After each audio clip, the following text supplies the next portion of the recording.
A little bit of fun. About every 4 hours I move my irrigation pipe out in my field and take the four-wheeler out. I used to do it all by hand, but now I can drag that stuff while it's running. It's really nice. So I head out in my stylish lacrosse mud boots and move a little irrigation. It's hard to keep it green around here. We got horses and cows and stuff, and so got to keep it green, but it's 100 degrees right now, so we got to keep it moving. Can't you just hire somebody to do that? Yeah, that's what I think. People think that I've got some lawn service or something, but it takes a lot of work to keep it nice around here, but it's what I enjoy doing.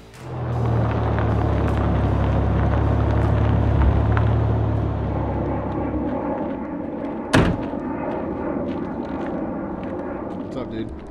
Just got my new deck system for my truck. They don't actually make one that fits the first gen Tundras or T100s. So I ordered one that seems like it'll fit. Gonna test fit it right now before I do any crazy cutting or anything. Hopefully get it fitting up, and then I'll clean up my bed and get this thing in there hopefully today. So in theory, now I can, so that's gonna fit like that. If everything, if all my calculations are correct, they're on the other one, and it should fit, but it should be really tight. I need to trim these corners here, just a bit. So what are you running in your truck here? So this setup right here, I've got my Toyota T100 running a Go Fast up at the top, so I have a sweet upstairs bunk, huge pop-up tent that can easily sleep 3 or 4 if I wanted. And then down here, just recently transitioning to this decked, should be a sweet addition. And then my newest addition here is this pack mule. Loving this thing. Hold on my oil and antifreeze and whatever else I need. It's a perfect setup. What's up, guys? We are in the final stages of prepping all these mini goats for the drop. If we go over here, we will see these guys working in teams of 2. So there's a clean sheather and then a packager, and then we're working on next week's drop and then a couple restock models, so pretty exciting.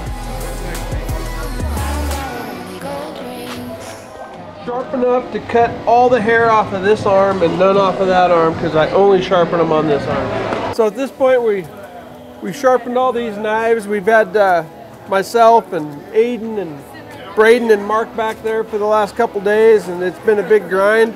So they gave me a break. They're going to come out and let me do some cleaning and sheathing. So we still like to take a look at them, make sure they're really sharp, but I know they are because we've sharpened them ourselves. And then we're going to fit them to a sheath, and we're going to adjust the clip on them so that the knife doesn't fall out of the sheath when you're walking through the woods or chasing your Speedgoat across the prairie. And then we're going to make sure it's nice and clean so that when you take it out of the box, you're really surprised at how shiny it is. All right, guys, so this is the War Goat. We've had a lot of questions about this UltiClip that comes on here. They are a lot tighter than the discrete carry clip. That's for a reason. This clip is basically made to attach to your gear or your pack and not come off. Even if that clip does pop up, it's still going to be pretty tight. Like, you really got to kind of lift on that to take it off of a pocket or a molly strap. A couple tips with that: if you have like some sewing machine oil or little WD-40, any lubricant, you can throw it in there. It'll help with the squeak specifically. These will break in over time as well. So with these UltiClips, the way I open it is I just kind of take my finger and lay it across this way. You can kind of roll your finger under it to catch, and put your thumb on the back and then just peel like that. It is going to be tight. If you want to take a butter knife or any other little implement and hop under the edge there. You could also move this screw here back so that you can get your finger a little further down if it helps. And then the way you clamp these is you've kind of got these 2 sections. So don't clamp in between here, clamp underneath that section right there. We'll just test it on this notebook here, but basically like this, you want to clamp and then snap it over, and that's fully locked on. Moving on to the Mini Goat. From the Mini Goat 1.0 to the Mini Goat 2.0, these sheaths are not interchangeable. They don't fit one to another. The 2 does not lock into the 1, and the 1 does not lock into the 2. We have also had some people asking about how to rotate this clip 90 degrees. Both knives do come with this plastic clip. Super easy. There's 2 screws that go through those holes right there with these binding posts. Just take a Phillips screwdriver, come through the center there. You can loosen up those 2 screws. And then I hold my finger over the back of these binding posts just so they don't drop and get lost. There's 2 rubber washers under there. If you're keeping it in the same spot, you can just rotate. If it was mounted this way, just use the other 2 holes, depending on which way you want to go. That's how it was mounted. That's how we can mount it now, or you can flip this way, or full 180, whatever you want to do. All the holes are on the same spacing, so you can flip it, and then just hold tension on those.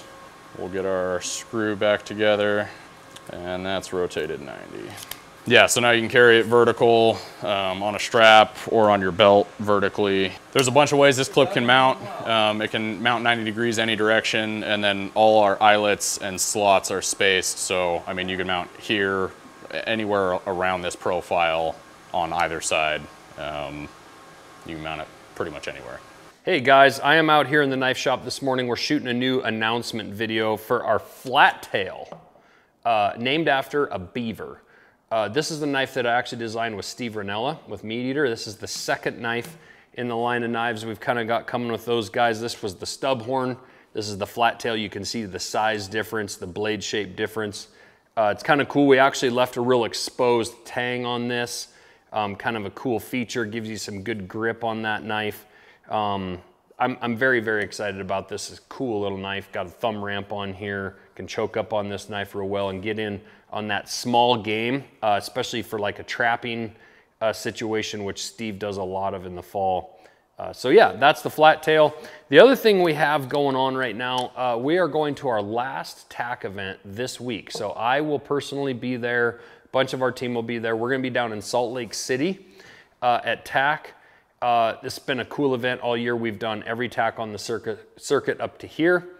This will be our last one, but come say hi at the booth. I'm gonna be there Friday, Saturday, and part of Sunday. Summer has hit in Montana in a big way. We're actually taking the team floating again on the river tonight after work. It's supposed to be 100 degrees. Forest fires have been popping up. We have a big one right on the edge of Missoula here, up Miller Creek. So it's that time of year in Montana. It's either snowing here or smoky. So that's what we've got going on right now. The other thing we got going on, again, we're doing a ton of tear down on our building project. You know, we bought the old stockyards, a lot of those pens and a lot of that stuff we've been tearing down. My son and his friend have been working on that all summer, and it's starting to look really good. So we're excited about that. Lots of exciting stuff happening, and we really appreciate your guys' support. So I'm Caleb. I'm a knife tech here at Montana Knife Company, and this week we are giving away the Flat Tail. It's our new knife. It's a collaboration with Meateater. It's a great all-around small knife. All you got to do to win this is to like this video, comment, and subscribe to our YouTube channel and sign up for our email list. Thanks.